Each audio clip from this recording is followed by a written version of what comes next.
Paano if yung ex mo wala pa ding jowa, tapos naghiwalay kayo after 6 months, bigla siyang nag-chat? There's nothing wrong with ex getting back together. Di ba wala namang problema yun, kasi malay mo nung unang naging kayo, hindi talaga kayo para sa isa't isa, kasi pareho kayo may mga problema o bagay na dinadala, tapos nung nakita kayo at nag-meet kayo, yun ang perfect time para sa inyo. Di ba may quote nga tayo na love is sweeter the second time around. So yung unang pagkakataon, hindi kayo nabigyan ng chance, baka na hindi kayo nabigyan ng pagkakataon. Baka ito na yung chance na magkaayos kayo.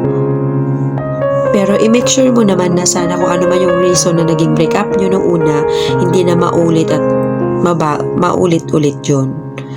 Diba? Kasi may mga bagay na binigyan mo ng chance, second chance, tapos feeling nila limited yung chance na yung kaya mong ibigay. Hindi lahat ng tao kaya mong bigyan ng chance. Treasure that chance, kasi yung trust naman ng tao, yung tiwala, hindi basta-basta binibigay yun kung kani-kanino lang. Kaya pag ikaw yung binigyan, be thankful. Marami din naman kasi akong kaibigan na family relatives na hindi sila nag-work nung una, pero yung pangalawang pagkakataon doon sila nag-boom.